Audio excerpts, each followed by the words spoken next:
Hello everyone, ট্রান্সলেশনের আরও একটা নতুন ক্লাসে সকলকে স্বাগত। যারা প্রথম থেকে ক্লাস দেখছো, কোনো রকম স্কিপ না করে ক্লাসটি দেখতে থাকো। ক্লাসটি অনেক ইনফরমেটিভ হবে এবং তোমাদের কাছে আরও নতুন নতুন তথ্য ট্রান্সলেশন সম্পর্কে ভেসে উঠবে। তো চলো আমরা দেরি না করে ক্লাসটি শুরু করি। প্রথমে তার আগে আমরা বলবো যে তোমরা যারা ক্লাসটি নতুন দেখছো তারা অবশ্যই সাবস্ক্রাইব করে পাশে থাকা বেল আইকনটি প্রেস করে রেখো, কারণ যখনই আমি ক্লাস আপডেট দেবো তখনই তোমরা সঙ্গে সঙ্গে পেয়ে যাবে। এবং যারা প্রতিনিয়ত ক্লাস দেখো তারা অবশ্যই লাইক করো। তো চলো দেরি না করে আমরা ক্লাসটি শুরু করি। প্রথমে আমরা দেখতে পাবো যে দুর্লভবাবু তার কাতর বাক্যে কর্ণপাত করলেন না। তো এখানে কিন্তু সিম্পল পাস্ট টেন্স আছে, আর সিম্পল পাস্ট টেন্সের এটা কি নেগেটিভ সেন্টেন্স আমরা দেখতে পাচ্ছি, নেগেটিভ সেন্টেন্স। তো নেগেটিভ সেন্টেন্সের ক্ষেত্রে কি হয়, নেগেটিভ সেন্টেন্সের ক্ষেত্রে আমরা না অর্থাৎ না বাচক সেন্টেন্স দেখতে পাই। তো কর্ণপাত করলেন না বলতে এখানে কিন্তু শুনলেন না, তো শুনলেন না লিখব, তাহলে কিন্তু আমাদের কাছে সেন্টেন্সটা আর কাতর মানে অনুনয় বিনয় করা, কি অনুনয় বা বিনয় করা, অনুনয় বিনয় করা। তাহলে কি দেখো সেন্টেন্সটা কিন্তু আমাদের কাছে তাহলে এখন ইজি হয়ে গেল। তো চলো আমরা এই সেন্টেন্সটা কীভাবে লিখতে পারি দেখাই। তো আমরা লিখব, তো এখানে সাবজেক্ট হচ্ছে দুর্লভবাবু এবং দুর্লভবাবু তার কাতর বাক্যে কর্ণপাত করলেন না। তো দুর্লভবাবু হচ্ছে সাবজেক্ট, আমরা দুর্লভবাবু লিখলাম সাবজেক্ট, এবং কি করলেন না, তো ভার্ব লিখবো আমরা কি ডিড নট হিয়ার, অর্থাৎ করলেন না বা শুনলেন না। তাহলে কি দুর্লভবাবু did not hear his prayers, দুর্লভবাবু কি শুনলেন না, তার কাতর প্রার্থনা।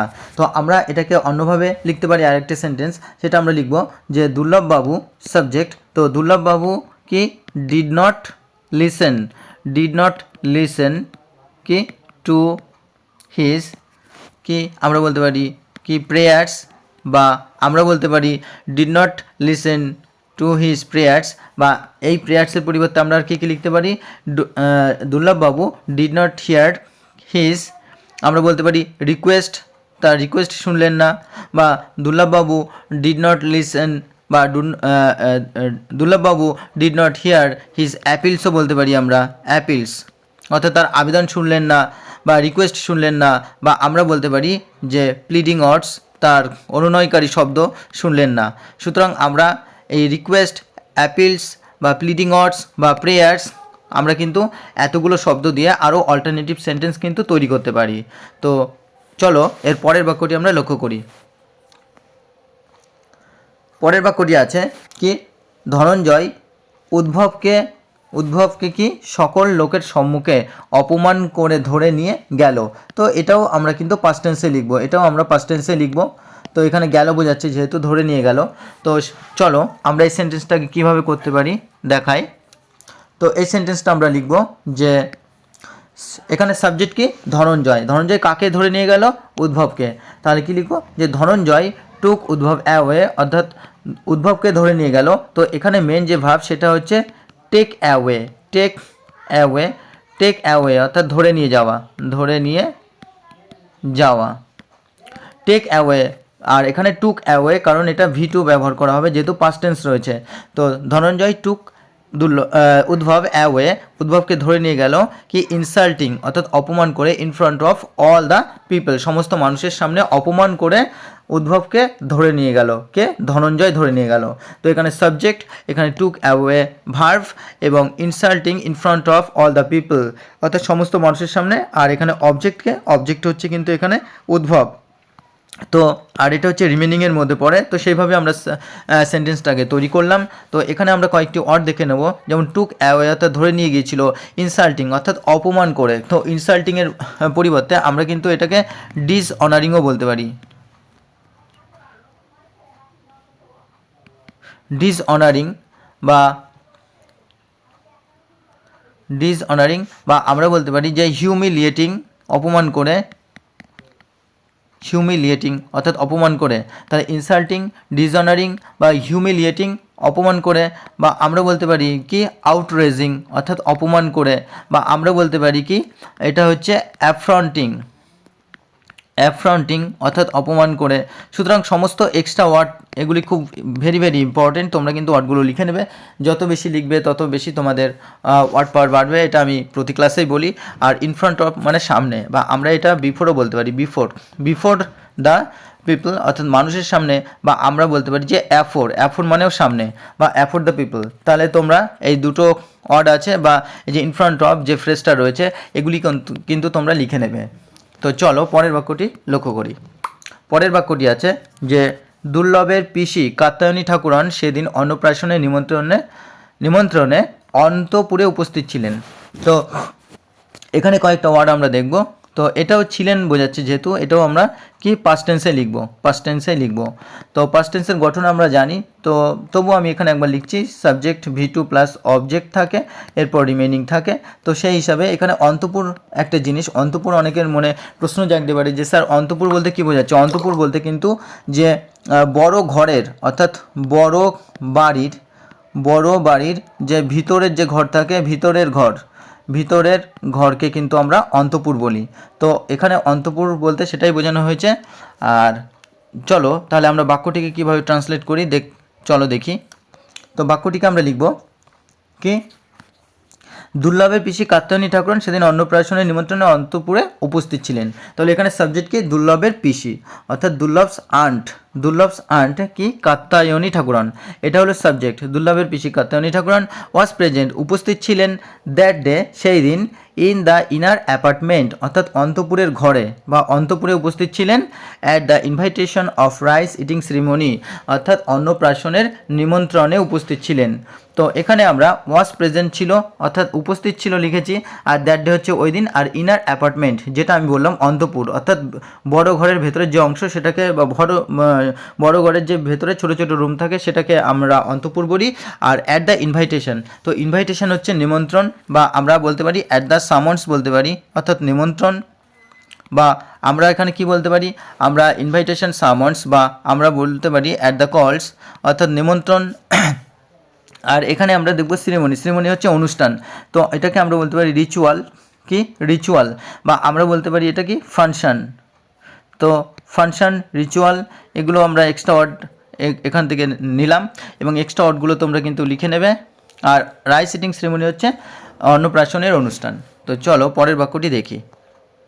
পরের বাক্যটি আছে, উদ্ভবের স্ত্রী মোক্ষদা তার কাছে কেঁদে এসে পড়লো অর্থাৎ এখানে কিন্তু পড়লো, তো এটাই হচ্ছে কিন্তু মেন ভার্ব অর্থাৎ ভার্ব যেটা বা V2 এখানে। আর কেঁদে বলতে এখানে কি, এখানে কিন্তু আমরা এটাকেও আমরা যদি দুটো ভার্বে পরিণত করি তো কোনো অসুবিধা নেই, সেই ক্ষেত্রে আমরা অ্যান্ড দিয়ে যুক্ত করব, অথবা এটাকে কিন্তু আমরা পার্টিসিপেল ফর্মেও করতে পারি। তো কিভাবে করব চলো দেখি। তো আমরা লিখব যে উদ্ভবস ওয়াইফ মোক্ষদা, উদ্ভবের স্ত্রী মোক্ষদা কি, এটা হচ্ছে সাবজেক্ট কেম হচ্ছে V2, came to her whipping, তার কাছে কেঁদে এসে পড়লো অর্থাৎ তার কাছে এসে কাঁদতে লাগলো। তো এটাকে কিন্তু আমরা পার্টিসিপেল ফর্মে করলাম, আর মেন ভার্ব করলাম কি কেম অর্থাৎ এসেছিল। তো এইভাবে আমরা লিখব। আর এটাকে আমরা অন্যভাবে যদি লিখি যে Uddhab's wife Mokshada came to her and wept বা ক্রাইড, তার কাছে এসেছিল এবং কাঁদলো, আমরা এইভাবে কিন্তু লিখতে পারি। তো আমরা এখানে উইপিংয়ের কয়েকটা ওয়ার্ড দেখব, যেমন ক্রাইং কান্না করা অর্থাৎ কাঁদতে থাকা, বা আমরা বলতে পারবো কি ল্যামেন্টিং অর্থাৎ দুঃখ প্রকাশ করতে থাকা, বা আমরা এটাকে বলতে পারি ব্লাবারিং অর্থাৎ অশ্রুপাত করতে থাকা। তো এখানে কিন্তু আমরা এই সমস্ত ওয়ার্ডগুলি লিখতে পারবো। তো ওয়ার্ডগুলি কিন্তু তোমরা লিখে নেবে, ভেরি ভেরি ইম্পর্টেন্ট ওয়ার্ডগুলো, এবং যত বেশি ওয়ার্ড পাওয়ার বাড়বে তত বেশি ভালো হবে ট্রান্সলেশনের ক্ষেত্রে। তো চলো পরের বাক্যটি দেখি। পরের বাক্যটি আছে, কাত্যায়নী দুর্লভকে ডেকে বললেন, কি বললেন, বাবা নিষ্ঠুর হয়েও না। তো কাত্যায়নী দুর্লভকে ডেকে বললেন, তো এখানেও কিন্তু বললেন আর ডাকলেন অ্যান্ড দিয়ে আমরা কিন্তু যুক্ত করে দুটো ওয়ার্ডকেও কিন্তু ভার্ব করতে পারি, অথবা পার্টিসিপেল ফর্মেও ব্যবহার করতে পারি। তো চলো আমরা দেখি। তো আমরা এটাকে লিখব যে কাত্যায়নী দুর্লভকে ডেকে বললেন অর্থাৎ কাত্যায়নী এখানে হচ্ছে সাবজেক্ট, কল্ড ডাকলেন V2, দুর্লভকে ডাকলেন অ্যান্ড সেইড এবং বললেন। তো আমরা এইভাবে লিখতে পারি, অসুবিধা নেই। তো কাত্যায়নী কল দুর্লভ অ্যান্ড সেইড এবং বললেন, ফাদার বাবা ডু নট বি আনকাইন্ড অর্থাৎ কি নিষ্ঠুর। আনকাইন্ড অর্থাৎ নিষ্ঠুর। তো নিষ্ঠুর হয়েও না, ডু নট বি আনকাইন্ড, নিষ্ঠুর হয়েও না। তো এখানে যেমন ইনভার্টেড কমার মধ্যে রাখা হয়েছে, ডবল ইনভার্টেড কমা দিলাম, এখানে কমা দিয়ে ডবল ইনভার্টেড কমা শুরু করেছি, অর্থাৎ রিপোর্টিং ভার্ব এবং রিপোর্টেড স্পিচ যেভাবে আছে সেভাবে আমরা করেছি, দুটোই পাস্ট টেন্সে আছে এখানে, তো সেইভাবে আমরা করেছি। তো এখানে আমরা আনকাইন্ড বা আমরা বলতে পারি যে ডোন্ট বি ক্রুয়েল অর্থাৎ নিষ্ঠুর হয়েও না, বা আমরা বলতে পারি ডোন্ট বি কি ব্রুটাল, ডোন্ট বি ব্রুটাল অর্থাৎ নিষ্ঠুর হয়েও না, বা ডোন্ট বি ইনহিউম্যান অর্থাৎ অমানবিক হয়েও না, বা আমরা বলতে পারি ডোন্ট বি কি আনকাইন্ড। তো এই সমস্ত ওয়ার্ডগুলি কিন্তু তোমরা লিখে নিও। তো এখানে আনকাইন্ড, ক্রুয়েল, ব্রুটাল, ইনহিউম্যান সমস্ত এক্সট্রা ওয়ার্ড যা থাকবে সমস্ত এক্সট্রা ওয়ার্ড কিন্তু লিখে নেবে। এক্সট্রা ওয়ার্ডগুলি কিন্তু তোমাদের যে ভোকাব ইনক্রিজ করবে এবং অন্যান্য যে সমস্ত ইংলিশ রিলেটেড এক্সাম থাকবে সেখানে কিন্তু প্রচুর পরিমাণে কাজে লাগবে। তো চলো পরের বাক্যটি দেখি। পরের বাক্যটি আছে কি, উদ্ভবের কন্যার বিবাহে যদি অন্যায় করো তবে তোমার কন্যার অন্নপ্রাশনে অকল্যাণ হবে।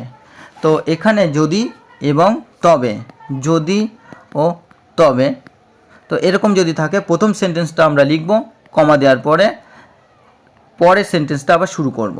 তো সেইভাবে করব। এখানে হবে বোঝাচ্ছে, আর যদি করো, তো এখানে কিন্তু আমরা দুই ধরনের সেন্টেন্স দেখতে পাবো, অর্থাৎ এটা কিন্তু আমরা ফিউচার দেখতে পাবো আর এটাকে কিন্তু আমরা সিম্পল প্রেজেন্ট টেন্সে দেখতে পাবো। তো চলো সেইভাবেই করব।